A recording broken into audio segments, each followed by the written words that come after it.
In this little segment, I'm going to answer some questions that I've been getting through emails and seeing on Trumpet Players International Network, the listserv TPIN, and on some forums. I've been getting a lot of email questions since my website went live. And this one is dealing with tone, concept of sound, and mouthpieces. I'm kind of combining two because I don't think you can discuss one without reasonably discussing the other. Now, I'm going to start off with mouthpieces. The business of mouthpieces is possibly one of the most controversial things you can get into with trumpet, because trumpet players are so personal about their mouthpieces.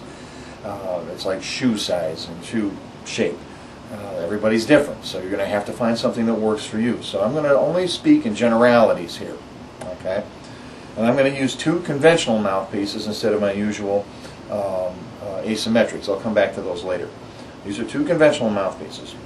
This one, and the reason I'm doing this is that I think it's important to see by contrast, or in this case, hear by contrast, so that you can see what the trends of mouthpieces will do for you. But it's up to you to go out and find one that fits you. Just use these ideas to kind of guide you. That's the idea here. All right, first mouthpiece is a custom-made Schilke that was made by Scott Lasky when he was still with Schilke. This is labeled a 3CH rim, which means it's a 3C diameter with a slightly sharper bite to it. And it also has a number 6 cup, a 3CHC 6 cup, 5 cup. This is a very deep cup. It's like a Bach B cup. And it has a number 11 Schmidt backbore on it. So let me just kind of come up to the camera here and give you a little close-up. Here's the mouthpiece. You can see it's a fairly deep cup, sharp bite to the rim. And just so you know, obviously this is the rim, that's the bowl cup. It has about a number 26 throat in it, that's the hole. This is the backbore, and it has a number 11 Schmidt backbore in there. Okay. The other mouthpiece I'm going to use in this little demonstration is a custom-made Black & Hill that was made for me. It was based on the Roger Ingram Black & Hill that he was using when he was with them. This is about a 10.5 E bowl diameter and bowl depth. So it's a very low volume bowl. Let me get up close to the camera for this. Okay. It's a lot shallower, has about the same size throat, a little rounder rim to it, and it's 10.5 E. So the bowl volume is less than this one because it's narrower and shallower. This is deeper and wider. Okay, so the bowl volume is going to be significant here. This one also has a 10-star Schmidt backbore, so it's got a fairly large backbore. Here's a stunt that a lot of people like to use to kind of test mouthpieces to see the difference in bowl volumes. If you pop the mouthpiece on both sides, the mouthpiece is basically a Helmholtz resonator, a lot like a Coke bottle. You know, it's got a, if you cap one in, there's a bottle part down here that would be the bowl up to the throat, and then this is like the bottle neck up here. If I pop it, the turning point in the wave is right where the throat ends in the backbore. If I pop it on this side, we have a similar effect, except the turning point is farther away. Okay, so we should hear a difference in the pitch depending on which side we pop it. Oh, and it also depends on the bowl size. If I pop this one, near the microphone, on both sides, maybe about a half-step difference. Not much difference in the popping frequency. Let's do the same thing with the Black & Hill 10.5 E.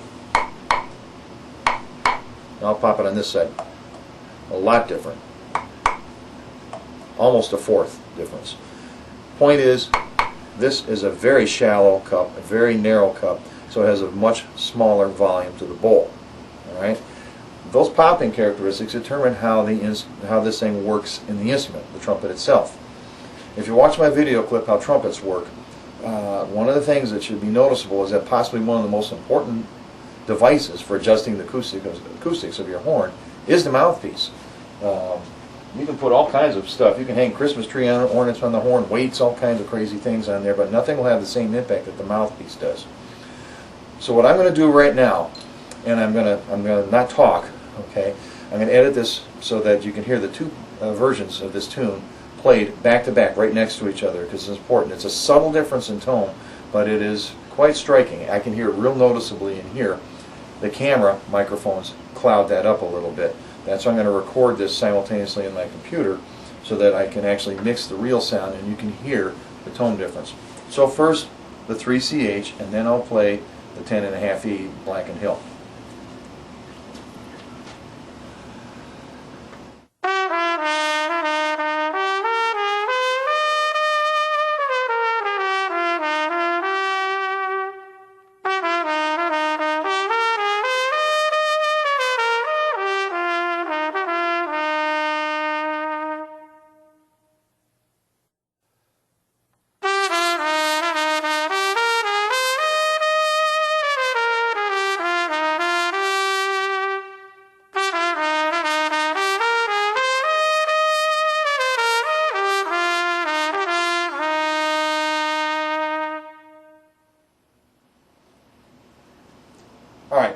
Now, as a professional trumpet player, I was completely satisfied with both sounds. One sound I would use in a big band environment or in a solo environment out in front where I wanted to really kind of let it ring out quite a bit. The other sound was something I might use in the chamber group with a brass quintet or with a very small jazz quartet in a very intimate environment where I don't want to be standing the hair, people's hair on end by blasting in their faces in a small nightclub. You have to pick what's going to work for you in the environment that you're playing in. And you also have to pick what fits your tastes. All right? But the shallow mouthpiece with the shallow narrow mouthpiece, low volume cup, tends to make this instrument brighter. Clearly the second one was a much brighter, hotter sound. The deeper, wider cups will make it darker. Okay? The backbores also tend to change the acoustics quite a bit. It changes the way the wave is set up early on, and it affects, as part of that variable acoustic impedance that we were alluding to in how the trumpet worked in the video clip and how trumpets work. I'm going to kind of duck that for right now, but because the most important thing is the cup and width and depth as far as how the instrument sounds to you. There's a lot of thought about how the resistance is set up with a wide throat and the wide backbore. Okay, I'm going to do another clip and another demonstration later on to discuss that. But for now, just for trumpets in general, trumpet mouthpieces in general, go for narrow, shallow if you want to do a lot of scream and lead playing with a real hot sound, and wide and deep if you want to have a very dark, mellow sound.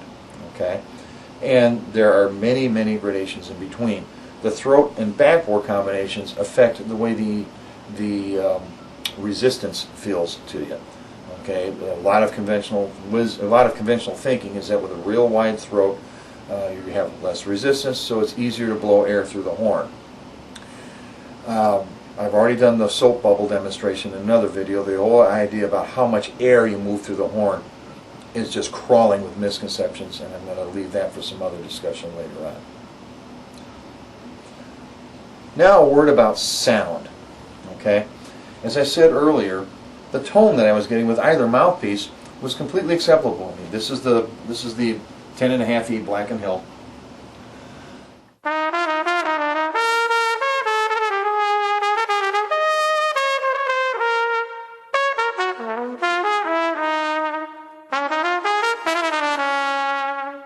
Okay, that's a good sound. I can live with that. Here's the 3B.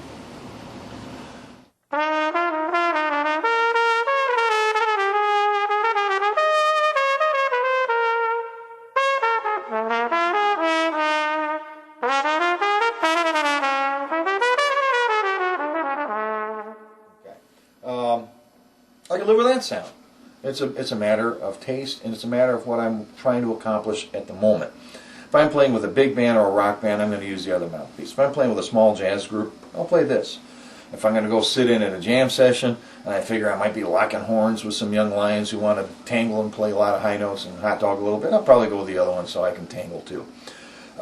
It's just a matter of using what fits your needs. Okay, I have no misgivings about switching mouthpieces. No misgivings about switching mouthpieces for the gig. I don't switch them in the gig. In other words, once I show up, I put the mouthpiece in, it stays in for the night. But if I'm going to play a legit gig in the morning, I'll use something big. If I'm going to play a big, hot screaming lead big band thing in the evening, I'll use something smaller. In other words, I use the tool that I believe the job requires of me. So in conclusion, again, mouthpieces are very individual, but I hope I've given you a few little ideas about the extremes so that you can work your way towards the middle of the road for what you're going to need.